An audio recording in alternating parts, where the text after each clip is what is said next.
আসসালামু আলাইকুম এভরিওয়ান, কেমন আছেন সবাই? আশা করছি সবাই ভালো আছেন এবং সুস্থ আছেন। নতুন একটি ভিডিওতে আপনাদের স্বাগতম। অবশেষে বাংলাদেশে আসতে চলেছে ইয়ামাহা এর প্রথম হায়ার সিসির বাইক ইয়ামাহা FG25, যার অ্যানাউন্সমেন্ট সম্পর্কে আপনাদের জানিয়েছিলাম অনেক আগে। এবার ইয়ামাহা FG25 এর লঞ্চ, ডেলিভারি এবং প্রাইস নিয়ে কথা বলেছেন এসিআই মোটরসের ডেপুটি ম্যানেজিং ডাইরেক্টর জনাব সুব্রত রঞ্জন দাস। আজকের ভিডিওতে আপনাদের জানাবো ইয়ামাহার আপকামিং প্রথম হায়ার সিসির বাইক FG25 এর কিছু ভালো ও মন্দ দিকগুলো নিয়ে, এবং সাথে ডেপুটি ম্যানেজিং ডাইরেক্টর এর ভাষ্য অনুযায়ী বাইকের লঞ্চ ডে, ডেলিভারি এবং প্রাইস নিয়ে। তো চলুন কথা না বাড়িয়ে মূল ভিডিওটি শুরু করা যাক। ইয়ামাহা FG25 একটি মিড রেঞ্জের নেকেড স্ট্রিট ফাইটার বাইক, যা স্টাইলিশ ডিজাইন এবং পারফরমেন্সের জন্য পরিচিত। এই বাইকটি বিশেষভাবে তাদের জন্য তৈরি করা হয়েছে যারা ডেইলি রাইডিং এবং শর্ট ট্যুরের জন্য একটি নির্ভরযোগ্য ও পাওয়ারফুল বাইক খুঁজছেন। FG25 এ ব্যবহার করা হয়েছে একটি 249 সিসির সিঙ্গেল সিলিন্ডার এয়ার এবং ওয়েল কুল ফুয়েল ইনজেক্টেড ইঞ্জিন, যা সর্বোচ্চ পাওয়ার প্রডিউস করে 20.8 bhp at 8000 rpm এবং সর্বোচ্চ torque 20.1 Nm at 6000 rpm। বাইকটিতে 5 speed gearbox ব্যবহার করা হয়েছে, যা স্মুথ শিফটিং নিশ্চিত করে, এবং বাইকটি থেকে প্রায় 30 থেকে 35 কিলোমিটার মাইলেজ পাওয়া যাবে। বাইকের ডিজাইনের কথা বলতে গেলে এর মূল বৈশিষ্ট্যের মধ্যে রয়েছে মাস্কুলার ফুয়েল ট্যাঙ্ক, যা 14 লিটার ক্যাপাসিটি সম্পন্ন, এবং ফুয়েল ট্যাঙ্ক শুধু বড় নয়, এটি বাইককে মাস্কুলার লুকও দেয়। ফ্রন্টে সম্পূর্ণ এলইডি হেডলাইট এবং ডিআরএল আছে, যা রাতে রাইডিং এর সময় চমৎকার ভিজিবিলিটি দেয়। শার্প টেল সেকশন, পেছনে এলইডি টেল লাইট এবং স্প্লিট সিট ডিজাইন বাইকটিকে করেছে আরও স্টাইলিশ।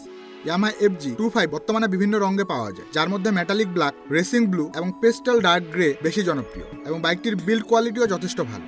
বাইকটির মূল ফিচার্সের কথা বলতে গেলে এতে ব্যবহার করা হয়েছে ডিজিটাল ইনস্ট্রুমেন্টাল ক্লাস্টার, যেখানে speedometer, odometer, fuel level, RPM meter এবং রয়েছে টাইম ইন্ডিকেটর। অ্যাডিশনাল ফিচার হিসেবে রয়েছে side stand engine cut off feature, light weight chassis যাতে বাইকটি সহজেই ম্যানুভার করা যায়, 17 ইঞ্চি টিউবলেস টায়ার্স যা আরও ভালো গ্রিপ নিশ্চিত করে, এবং বাইকটিতে ডুয়েল চ্যানেল ABS ব্যবহার করা হয়েছে।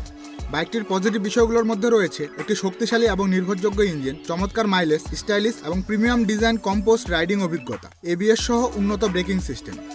এবার কথা বলি ইয়ামাহা FG25 এর নেগেটিভ বিষয়গুলো নিয়ে। বাইকটির নেগেটিভ বিষয়গুলোর মধ্যে রয়েছে বাইকটি 250 সিসি হওয়া সত্ত্বেও এতে 5 স্পিড গিয়ারবক্স ব্যবহার করা হয়েছে। বর্তমান সময়ে যেখানে 125 সিসির বাইকেও 6 স্পিড গিয়ারবক্স খুব কমন হয়ে যাচ্ছে, সেখানে একটি 250 সিসির বাইকে 5 স্পিড গিয়ারবক্স হতাশাজনক।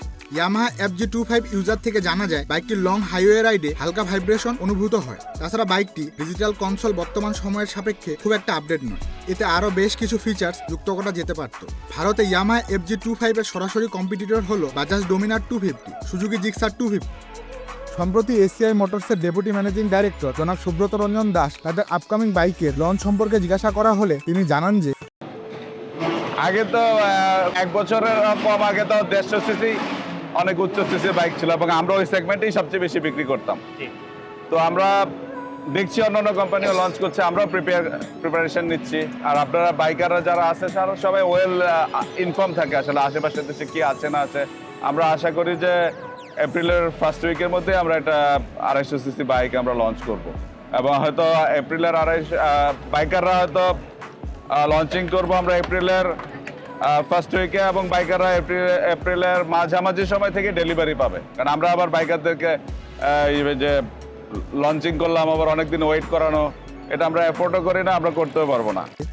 অর্থাৎ এপ্রিলের প্রথম সপ্তাহে লঞ্চ হচ্ছে ইয়ামাহার প্রথম হায়ার সিসির বাইক FG25, এবং যার ডেলিভারি শুরু হবে এপ্রিলের মাঝামাঝি পর্যায়ে। তবে তিনি এ বিষয়ে আরেকটা ইনফরমেশন দিয়েছেন, বাইকটি ফেব্রুয়ারির শেষের দিকেই বিভিন্ন পোর্টাল ও রিভিউদের হাতে তুলে দেওয়া হবে, অর্থাৎ কিছুদিন পরেই আমরা বাংলাদেশের রাস্তায় দেখতে পাবো ইয়ামাহা FG25।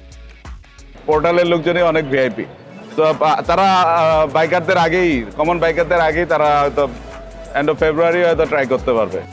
প্রাইস সম্পর্কে ডেপুটি ম্যানেজিং ডাইরেক্টর জিজ্ঞাসা করা হলে তিনি জানান, দাম আদার জাপানিজ ব্র্যান্ডের মতোই হবে, বিকজ আপনি জানেন যে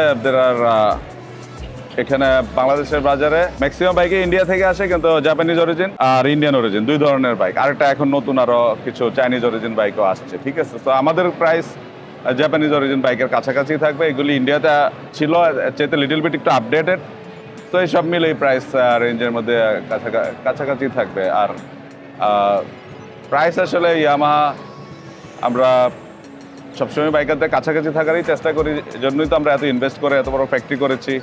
অর্থাৎ এ থেকে ধারণা পাওয়া যাচ্ছে বাইকটির প্রাইস হতে চলেছে ইয়ামাহার অন্যান্য বাইকের মতোই। তবে আপনার কি মনে হয় ইয়ামাহা FG25 এর প্রাইস কত হওয়া উচিত, বা বাইকটি বাংলাদেশে লঞ্চ হলে মানুষ কিনতে পারবে কিনা তা কমেন্ট সেকশনে জানাতে ভুলবেন না কিন্তু। তো এই ছিল আজকের ভিডিওটি ভালো লাগলে লাইক দিন, চ্যানেলে নতুন হয়ে থাকলে চ্যানেল সাবস্ক্রাইব করে পাশেই থাকুন নিত্য নতুন বাইকের আপডেট সবার আগে পাওয়ার জন্য। ততদিন পর্যন্ত সুস্থ থাকুন, দেখা হচ্ছে পরবর্তী কোনো ভিডিওতে। আল্লাহ হাফিজ।